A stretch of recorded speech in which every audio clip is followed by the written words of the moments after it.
Halo, selamat datang di video kali ini yang akan membahas topik mengenai masalah-masalah belajar dan metode pembelajaran. Sebelumnya, perkenalkan saya Dewi Saka Dareswari Putri.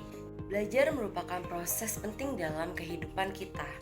Namun, terkadang kita menghadapi berbagai masalah baik secara internal maupun eksternal yang dapat menghalangi kemajuan belajar kita. Pernah tidak sih Anda mengalami tantangan dalam proses belajar? Terkadang tantangan dalam proses belajar itu datang dalam diri kita sendiri. Berikut adalah beberapa masalah internal yang dapat menghambat kemajuan belajar kita. Yang pertama ada kurangnya motivasi. Rasa malas atau kurangnya motivasi dapat membuat belajar terasa sulit. Untuk mengatasi hal ini, penting bagi kita untuk menemukan motivasi intrinsik, yaitu motivasi yang berasal dari dalam diri kita sendiri. Coba cari tahu apa yang membuatmu tertarik dengan pelajaran tersebut dan atur tujuan yang jelas untuk diri sendiri. Yang kedua ada kurangnya keterampilan studi. Keterampilan studi yang efektif adalah kunci untuk belajar dengan baik. Membaca dengan pemahaman, mencatat, mengorganisir informasi, dan mengelola waktu dengan baik adalah beberapa contoh keterampilan yang penting. Jika Anda tidak memiliki atau belum mengembangkan keterampilan ini, Anda mungkin mengalami kesulitan dalam memproses dan mengingat informasi yang dipelajari. Identifikasi keterampilan studi yang perlu Anda tingkatkan. Fokus pada satu keterampilan pada satu waktu dan berlatih secara konsisten. Gunakan teknik pembelajaran yang efektif seperti membaca aktif dengan membuat catatan, membuat ringkasan, dan mengajukan pertanyaan. Ketiga ada kurangnya konsentrasi. Menghadapi gangguan atau sulit untuk berkonsentrasi adalah masalah umum dalam belajar. Ada beberapa teknik yang dapat membantu meningkatkan konsentrasi, seperti menetapkan lingkungan belajar yang tenang, membuat jadwal belajar yang teratur, dan menghindari gangguan elektronik. Yang keempat ada rasa takut atau kecemasan. Stres, kecemasan, atau rasa takut gagal dapat menghambat belajar kita. Penting bagi kita untuk mengatasi perasaan negatif ini dengan mempraktikkan teknik relaksasi seperti pernapasan dalam, meditasi, atau olahraga. Selain itu, berbicaralah dengan teman, keluarga, atau guru tentang perasaan yang kita alami. Yang kelima, kurangnya kepercayaan diri. Rendahnya tingkat kepercayaan diri dapat menjadi penghalang dalam belajar. Jika Anda meragukan kemampuan diri sendiri, Anda mungkin cenderung menahan diri dan tidak berpartisipasi aktif dalam proses pembelajaran.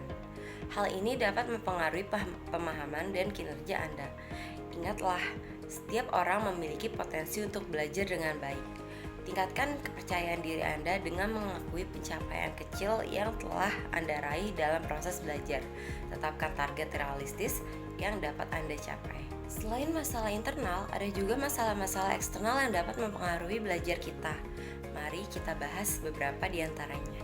Yang pertama adalah lingkungan yang tidak kondusif. Salah satu masalah umum dalam belajar adalah gangguan lingkungan. Lingkungan yang bising, tidak nyaman, atau tidak teratur dapat mengganggu konsentrasi dan fokus kita. Suara dari luar, gangguan visual, atau kurangnya area yang memadai untuk belajar dapat mempengaruhi kemampuan kita dalam memproses dan mengingat.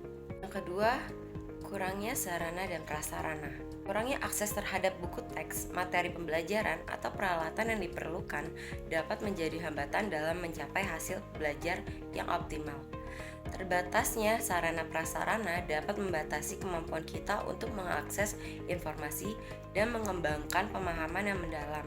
Dalam situasi seperti ini, kita dapat mencari alternatif seperti memanfaatkan perpustakaan umum atau sumber daya online yang tersedia. Yang ketiga, ada kurikulum yang tidak sesuai.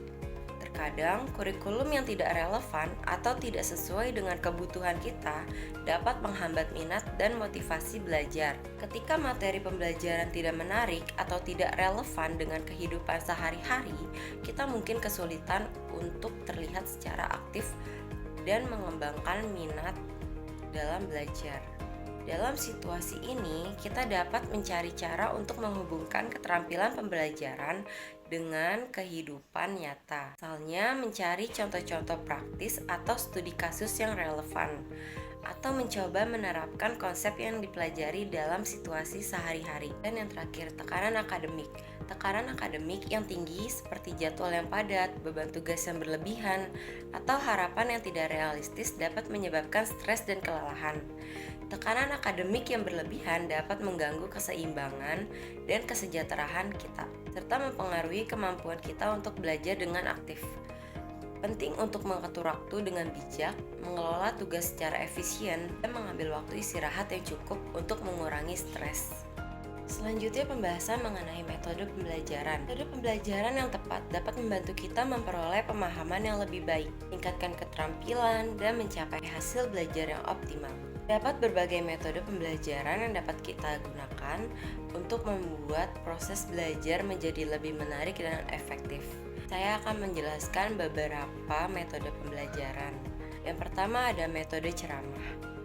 Metode ini melibatkan guru sebagai pemberi pengetahuan utama, sementara siswa menjadi pendengar aktif dan mencatat informasi yang diberikan.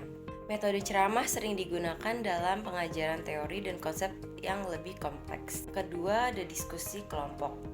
Siswa terlibat dalam diskusi kelompok kecil untuk membahas topik tertentu. Mereka saling bertukar pendapat, berbagi pengetahuan, dan membangun pemahaman bersama. Diskusi kelompok mendorong siswa untuk berpikir kritis, menghormati pendapat orang lain, dan bekerja secara kolaboratif. Yang ketiga ada demonstrasi. Guru melakukan demonstrasi atau peragaan suatu proses atau konsep kepada siswa. Siswa dapat mengamati dan memperhatikan dengan seksama untuk memahami apa yang sedang ditunjukkan oleh guru. Metode demonstrasi sangat efektif dalam mempelajari keterampilan praktis seperti eksperimen ilmiah, seni, atau kerajinan. Yang keempat ada pembelajaran berbasis proyek, yang dimana metode ini mengajak siswa untuk terlibat dalam proyek nyata yang memungkinkan mereka menerapkan pengetahuan dan keterampilan yang telah dipelajari. Siswa bekerja secara mandiri atau dalam kelompok untuk mencapai tujuan proyek yang telah ditentukan. Metode ini mendorong siswa untuk berpikir kritis, berkreasi, dan mengembangkan keterampilan pemecahan masalah. Yang kelima ada pembelajaran kolaboratif. Metode pembelajaran kolaboratif mendorong siswa untuk bekerja sama dalam kelompok untuk mencapai tujuan pembelajaran. Mereka saling berbagi ide, pemikiran, atau sumber daya untuk memecahkan masalah atau menyelesaikan tugas. Pembelajaran kolaboratif mengembangkan keterampilan sosial siswa seperti kerjasama, komunikasi, dan kepemimpinan. Yang keenam, ada pembelajaran berbasis masalah. Pembelajaran berbasis masalah melibatkan siswa dalam pemecahan masalah nyata atau skenario kehidupan nyata. Siswa diajak untuk menganalisis masalah, mengidentifikasi solusi yang mungkin, dan mengambil tindakan yang tepat. Metode ini mengembangkan keterampilan berpikir kritis, pemecahan masalah, dan pengambilan keputusan. Dan yang terakhir, ada pembelajaran berbasis game. Metode ini menggabungkan elemen-elemen permainan ke dalam proses pembelajaran. Siswa belajar melalui permainan, tantangan, dan kompetensi yang dirancang khusus untuk mencapai tujuan pembelajaran.